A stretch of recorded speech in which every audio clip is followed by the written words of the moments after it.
இன்னொன்று ஓய்வற்ற நீதிபதிகளை வைத்து விசாரணை குழு. அதெல்லாம் நல்லா நுட்பமாக கொஞ்சிக்கணும். விசாரணை குழு இன்னும்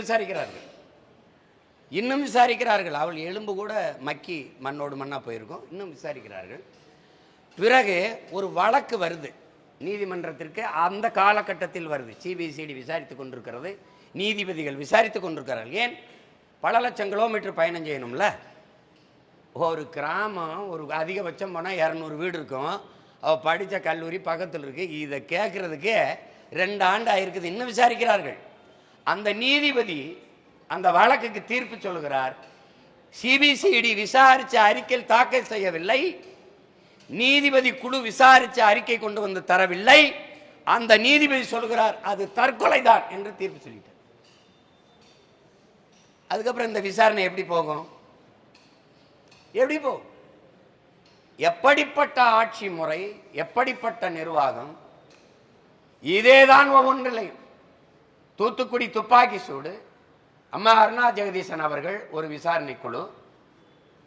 அந்த விசாரணையில் 3 மணி நேரம் நேர் நின்று சாட்சியம் சொன்ன ஒரே அரசியல் கட்சியை நடத்துகிற ஒருவன் நான் ஒருத்தன் தான் இருக்கேன். யாரும் நேர் நின்று 3 மணி நேரம் சாட்சி சொன்னதில்லை. 3 மணி நேரம் நின்று பேசியவன்கிற முறையில் சொல்றேன். அந்த அறிக்கையை தாக்கல் செஞ்சாங்க. என்னாச்சு? எதுவுமே இல்லை. அந்த அறிக்கையை அருணா ஜெகதீசன் தமிழ்நாடு அரசுகிட்ட கொடுத்து தாக்கல் செய்து 6 மாசம் ஆகிவிட்டது என்பதே அங்க வேலை செஞ்ச ஒரு மான தமிழ் மகன், நம்மளோட அண்ணன் தம்பியில ஒருத்தன் எடுத்து வெளியிட்டான். 6 மாசமாச்சு. அம்மா அந்த அறிக்கையை கொடுத்து இவங்க கண்டுக்கவே இல்லைன்னு வழிய வந்த பிறகுதான் நம்ம கேள்வி எழுப்பணும். அதுக்கும் பதில் இல்லை. அந்த துப்பாக்கி சூட்டில் ஈடுபட்ட எல்லாரும் பணியிட மாற்றம், பதவி உயர்வு.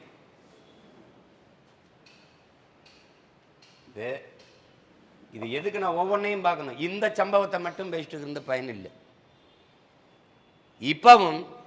இப்பவும் நடந்துச்சு. இப்போ நம்ம ஒரு காவல்துறை அதிகாரி, நம்ம துறை சார்ந்த அமைச்சர்கள் மிகுந்த மன வலியை தருது. அதை சொல்லும் போதே மனசு கஷ்டமாக இருக்குது. இதுக்காக அரசு வெட்கப்படுது, தலைகுனிது, எல்லாருக்கிட்டையும் மக்கள்கிட்ட வருத்தத்தை தெரிவிக்குது. இதுபோல் கொடுஞ்செயல்கள் இனிமேல் நடக்காதுங்கிற உறுதியை தருது. என் பிள்ளைகள், என் மக்கள் பாதுகாப்பாக நீங்கள் உணர்வீர்கள். அப்படிப்பட்ட ஒரு நிர்வாகத்தை நாங்கள் தருவோம். இந்த குற்றவாளிக்கு உரிய தண்டனையை கொடுப்போம். பிள்ளைகள் அச்சமின்றி நீங்கள் உங்கள் படிப்பை தொடருங்கள். உங்களை பாதுகாக்கவே நம்முடைய அரசும் பாதுகாப்பு காவலர்களும் இருக்கிறார்கள். நீங்கள் அதை பற்றி எண்ணத்தை கைவிடுங்கள், நம்பிக்கையோடு இருங்கள். நீங்கள் இந்த தவறுக்கு நாங்கள் வருந்துகிறோம். இப்படிப்பட்ட மொழிகள் எப்படி இருக்கு? அது சிசிடிவி வேலை செய்யல. இப்போ கூட நிறைய சிசிடிவி இருக்குது, வேலை செஞ்சாலும் செய்யும். ஏன்னா நம்ம உட்கார்ந்து இருக்கிறதுனால என்ன பேசுகிறாங்க சீமான தம்பி தங்கச்சிகளும் நல்லா வேலை செய்யும். அது வேலை செய்தான்னு பார்த்துட்டு கூட இங்கே அடைச்சிருப்பாங்க. சிசிடிவி வேலை செய்யலைன்னு ஒரு காவல்துறை சொல்லுது. உங்கள் மனச்சான்றை தொட்டு சொல்லுங்க உடன் பிறந்தார்களே, இந்த பேச்சை கேட்குற பெருமக்களே. 10 ஆண்டுக்கு முன்னாடி இந்த கண்காணிப்பு கருவி வச்சு தான் எல்லா குற்றங்களையும் கண்டுபிடிச்சிட்டு இருந்தீங்களா? அதுக்கு முன்னாடி குற்றங்கள், கொடிய குற்றங்கள் கண்டுபிடிக்கப்படலையா? உரிய தண்டனை பெற்றுத்தரப்படவில்லையா? நீதிமன்றங்களுக்கு வழக்குகள் வரவில்லையா? இல்லை தீர்ப்புகள் வரவில்லையா? என்னது? எப்படி? ஒரு காரணம். கண்காணிப்பு கருவி என்பது கூடுதல் ஒரு வலிமை, ஒரு என்ன சொல்றது, ஒரு ஆதரவு, அவ்வளவுதான். கூடுதல் நமக்கு ஒரு பலம். அதுவே தான். அது வேலை செய்யல. நாங்கள் என்ன செய்யறதுன்னா, எப்படி சிசிடிவி வேலை செஞ்சாதான் நீங்கள் வேலை செய்வீங்க. அது பாருங்க, அவங்களுக்கு தேவையான இடத்துல தான் வேலை செய்யணும், வேலை செய்யும். அது இப்போ இந்த தொடர்வண்டி நிலையத்தில் ஒரு தங்கை கொல்லப்படுறார். அந்த இடத்துல வேலை செய்யலை. அதில் குற்றஞ்சாட்டப்பட்ட தம்பி ராம்குமார் நினைக்கிறேன், அவர் சிறைக்குள்ள அவர் அறையில் அவர் தூக்கில் தொங்குறார். அந்த இடத்துல அது வேலை செய்யல. எல்லா வேலை செய்யுதுங்க அந்த இடம். சாரி, சிசிடிவி வேலை செய்யல. நீங்களாவது வேலை செஞ்சீங்களா? அது செய்யலை, அதனால நாங்களும் செய்யலை. இதுதான் நிலைமை. அவர்கள் தேவையான இடத்தில் அவர்களுக்கு தேவையான இடத்தில் வேலை செய்யும், அவர்களுக்கு தேவையில்லைன்னா அது வேலை செய்யாது. இப்படிப்பட்ட ஒரு ஆட்சி அதிகாரத்தை, நிர்வாகத்தை எங்கேயாவது பார்த்துருக்கீங்களா? என் மகன் சொன்ன மாதிரி, பேரெல்லாம் சொன்ன மாதிரி, அண்ணா பல்கலைக்கழகம் கடமை கண்ணியம் கட்டுப்பாடுன்னு சொன்னார் அவர். அது 3க்கும் தான் திமுகவில் தட்டுப்பாடாக இருக்குது. அதான் இங்கே இருக்கிற பெரிய பிரச்சனை. அவர் என்ன பண்ணுவார்? அண்ணா பல்கலைக்கழகத்தில் அவர் பேரில் இருக்கிற பல்கலைக்கழகத்துக்கு என்ன ஆழ்ந்து கவனிங்க. இந்த குற்றச்செயலில் நிறைய இது போல் நடந்திருக்க வாய்ப்பு இருக்குது. ஆனால் ஒரு மகன் அந்த வளாகத்திற்கு முன்பு பிரியாணி கடை, இந்த புலவு உணவு விற்கிற ஒருவன் இதை துணிஞ்சு சாத்தியமாக செய்ய முடியாது. இவ்வளவு பெரிய வளாகத்துக்குள்ளே போய் இந்த வேலையை ஒருத்தன் துணிஞ்சு செய்கிறானா, அவனுக்கு பெரிய பின்புலமும் பாதுகாப்பும் இல்லாமல், அந்த துணிவு இல்லாமல் அவனால் உள்ள நுழைஞ்சு இதை செய்ய முடியாது. அது யார்? அதுதான் இப்போ நம்ம கேட்குறது. அவன் தெரிஞ்சிருச்சு அவன் அயோக்கிய பெண். நீ முத நாள் 2 பேர் என்ன, அப்புறம் ஒருத்தனை யாரையும் ஒருத்தனை காப்பாற்றுற விட்டுட்ட. அவன் வந்து ஏரோப்ளேன் மோடில் போட்டிருந்தான்னு இங்கே நீங்கள் சொல்கிறீங்க, உயர் காவல்துறை அதிகாரிகள் சொல்கிறீங்க. அவன் ஏரோப்ளேன் மோடில் ஏன் போட்டான்? ஏரோப்ளேனுக்குள்ளே போனானா? இல்லை. ஃப்ளைட் மோடில் ஏன் போடணும்? அவன் ஃப்ளைட்லேயே போகலையே, ஃப்ளைட் மோடில் போட்டிருந்தான். அது உங்களுக்கு எப்படி தெரியும்? அவனே சொல்லிட்டான். எப்படி? அவன் திருந்திட்டான். நாதஸ் திருந்திட்டான். யார் சொன்னது? நாதஸே சொல்லிட்டான்.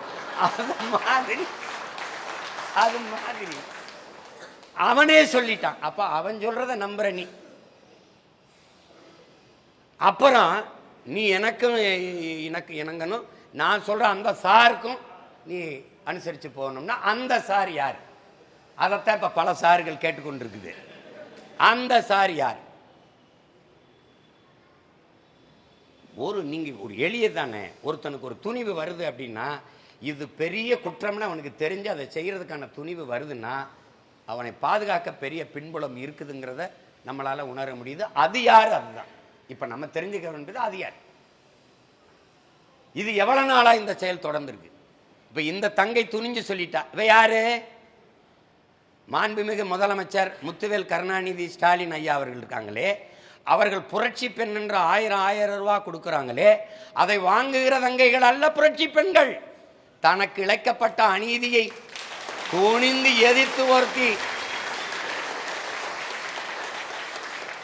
இது தலைகுனிவு அல்ல, தனக்கு ஏற்பட்ட தலைகுனிவு அல்ல. இதை அசிங்கமாக பார்க்கிறவர்கள், என்னிடத்தில் அப்படி நடந்து கொண்டவன், அவனை பெற்றவன், அவன் உடன் பிறந்தவன், இதையெல்லாம் பார்த்து கேலி பண்ணி சிரிக்கிற ஆண் மக்களுக்கு தாண்டா அவமானம் தலைகுனிமையும் தவிர, தனக்கில்லை என்று துணிந்து வந்து புகார் அளித்த அவள் தாண்டா உண்மையிலேயே புரட்சி பெண். அவள்தான் உண்மையிலேயே புரட்சி பெண். அவன் அவளுக்கு கொடுத்த பாலியல் சித்திரவதை, தொந்தரவு, கொடுமையை விட அவள் கொடுத்த குற்றப்பதிவை முதல் தகவல் அறிக்கையை வெளியிட்ட அயோக்கிய பெயர்கான் பண்றா, அவன் தாண்டா மிக கொடிய வன்புணர்வு செய்தான். அதுல இன்னும் கொடுமை என்ன தெரியுமா? அந்த பெண்ணுக்கு தான் அந்த தகவல் அறிக்கை தெரியும், இல்லைன்னா அந்த அவங்களோட உறவினர் வழக்கறிஞருக்கு தெரியும். அவங்க தான் வெளியிட்டு இருக்கணும்னு மிரட்டுது கருத்து. இப்போ பாருங்க, 181 அந்த இதுக்கு முதல்ல இந்த மகளிர் அதுக்கு அவங்க இப்போ அழைச்சி பேசுது, இந்த தங்கச்சி சொல்லுது. அதை அவங்க புகாராகவே எடுக்கலை. நடந்ததை நீங்கள் தெரிஞ்சுக்கணும்னா எடுக்கலை. திருப்பி கொஞ்ச நேரம் விட்டு இருக்குது. அப்போ அது என்னது? இது எங்கே நடந்தது? மறுபடியும் முதல்ல இருந்து அவ வலியிலையும் வேதனையிலையும் அவமானத்திலும் துடிச்சு போயிட்டு அவள் பேசுகிறான். அந்த இடத்துல ஒரு பெண்ணுக்கு பாதுகாப்புக்குன்னு இருக்கிற பிரிவுகள் எப்படி இயங்கணும்னு பாருங்கள். அது என்னது? யார் சொன்னா? இங்கே முழுக்க சொல்லுங்க, அப்படியே ரிட்டன் எழுதி அனுப்புங்க.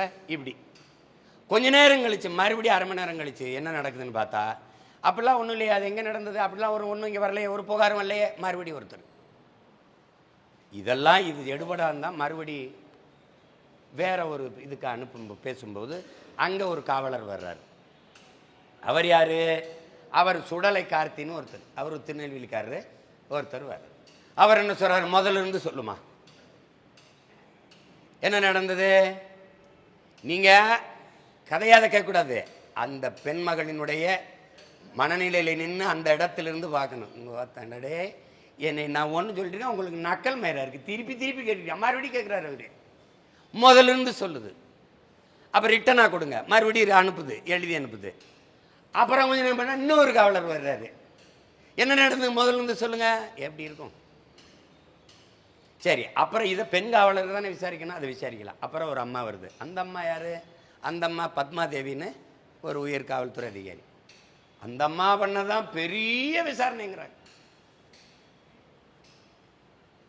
இவங்க இந்த பையன் பண்ண சித்திரதை விட அந்த அம்மா பண்ண சித்திரவை தான் விசாரணைங்கிற பேரில். வார்த்தைகள், கடும் வார்த்தைகள், கொடுமையான வார்த்தைகளை பேசி மனச்சிதைவு, உளச்சிதைவை ஏற்படுத்தி. ஏன் இதை சொல்கிறேன்? இந்த பேர்களெல்லாம் நீங்கள்லாம் மறந்துட்டாலும் நான் மறந்துடக்கூடாதுங்கிறதுக்காக தான் இதில் பதிவாகி இருக்குங்கள. இந்த சுடலை கார்த்தி, இந்த பத்மாவதி, இந்த மாதிரி பேர்கள்லாம் நினைவில் இருக்கணும்ல நமக்கு. இன்னும் பல பேர் இருக்குது நினைவில் இருக்குது. அது யார் உங்களுக்கு தெரியும்.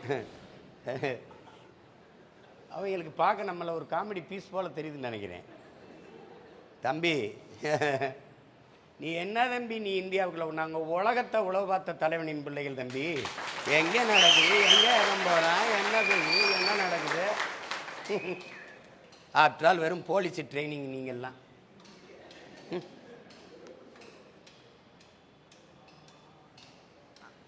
அதுக்கப்புறம் இந்த புகார் அளிக்கணும் அப்படின்னு போகும்போது, என்னம்மா நீ புகாரில் அளிக்கிற, எஃப்ஐஆர்லாம் போட்டால் என்னம்மா ஆகும், உன்னை பற்றி தகவலெல்லாம் ஊடகங்களுக்கு வந்தால் அசிங்கமாயிரும், உன்னுடைய வாழ்க்கை எதிர்காலம் என்னாகும், அச்சுறுத்தி மிரட்டி அதை செய்ய விடாமல் தடுக்கிறது.